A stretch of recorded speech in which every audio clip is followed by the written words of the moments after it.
नमस्कार। स्वागत है आपका टीवी द्वापरा में। मैं आपकी होस्ट नेहा और आज हम आपको लेकर चलेंगे एक ऐसे दौर में जहां आस्था, क्रांति और आजादी का एक अनूठा संगम हुआ।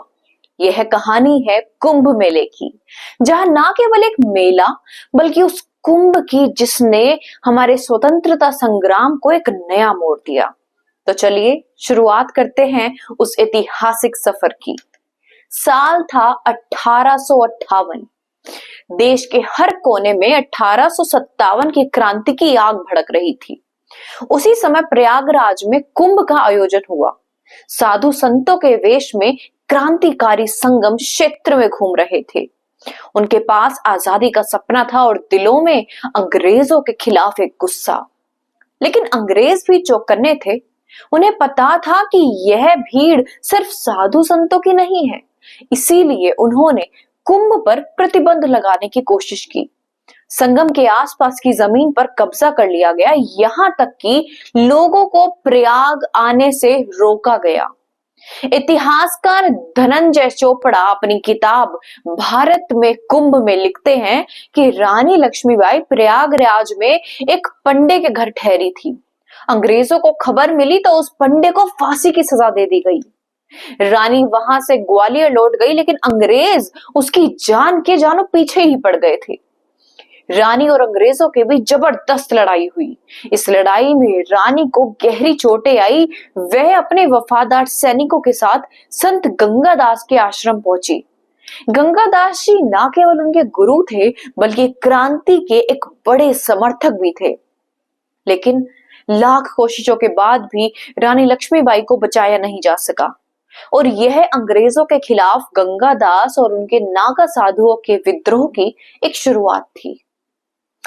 यही नहीं, गंगादास ने अंग्रेजों को रोकने का आदेश दिया ताकि रानी का अंतिम संस्कार किया जा सके। आश्रम में मौजूद नागा साधु शस्त्र लेकर खड़े हो गए। उन्होंने न केवल तलवारें और भाले उठाए बल्कि वे तोपें भी निकाली जो उन्हें अकबर के समय में मिली थी। ये देखकर अंग्रेजों के तो होश ही उड़ गए। साधु जिनके हाथ में माला होनी चाहिए थी, वे तोप और तलवार लेकर लड़ रहे थे। लेकिन इस लड़ाई में गंगादास के 745 नागा साधु शहीद हो गए। उनके शवों का अंतिम संस्कार स्वर्ण रेखा नदी के किनारे किया गया। आज भी हर साल बाबा गंगादास की बड़ी शाला में उन शहीद साधुओं को श्रद्धांजलि दी जाती है। उनके शस्त्रों की पूजा की जाती है। किस्सों का सफर यह अब चलते जा रहा था साल 1855 में। इस वर्ष हरिद्वार में कुंभ का आयोजन हुआ। इस कुंभ में देश भर के क्रांतिकारी पहुंचे। पेशवा बाजीराव द्वितीय के दत्तक पुत्र धुंधु पंत, जो बाद में नाना साहिब के नाम से प्रसिद्ध हुए, तात्या टोपे, अजीमुल्ला खां और बाबू कुंवर सिंह भी वहां एकत्रित हुए। यह कुंभ केवल एक धार्मिक आयोजन नहीं था, यहाँ क्रांति की नींव रखी जा रही थी। महर्षि दयानंद ने क्रांतिकारियों को प्रेरित किया। उन्होंने कहा, दूसरे देश का शासन सहन करना एक महापाप है। इसी कुंभ में गुप्तचर कमेटियां बनाई गई। सैनिक छावनियों, गांवों और शहरों में कमल के फूल और रोटियां बांटकर क्रांति का संदेश पहुंचाया गया। 1857 का विद्रोह मेरठ से शुरू होकर इलाहाबाद पहुंच गया। मौलवी लियाकत अली ने इलाहाबाद को आकर आजाद घोषित कर दिया। लेकिन अंग्रेजों ने इस स्वतंत्रता को कुचलने के लिए इलाहाबाद पर हमला किया। अंग्रेजों ने संगम क्षेत्र में तोपें दागी। साधु संतों की छावनियां तबाह कर दी गई।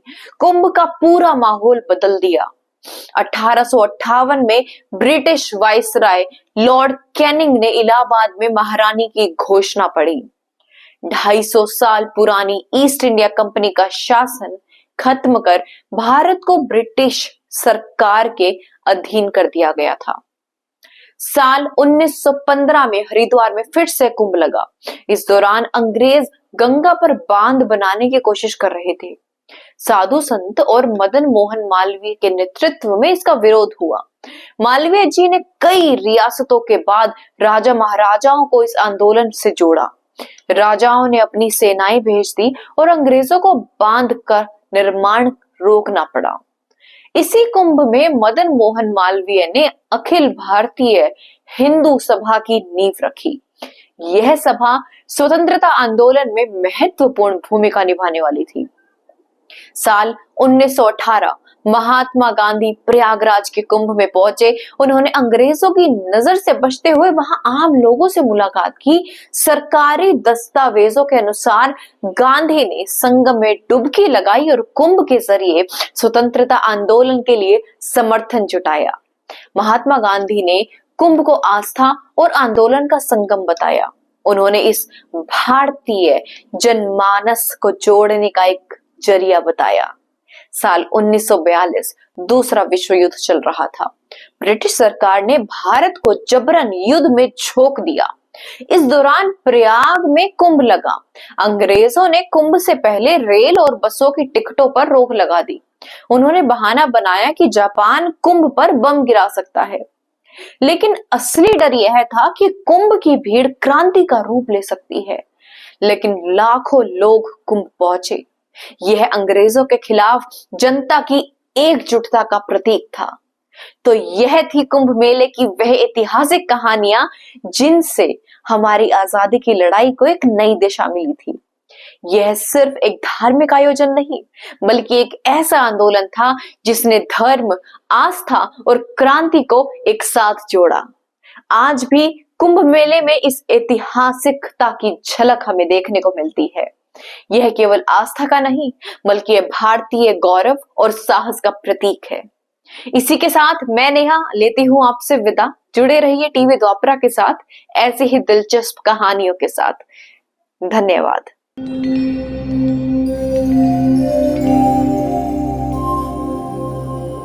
टीवी द्वापरा, संभवामि युगे युगे।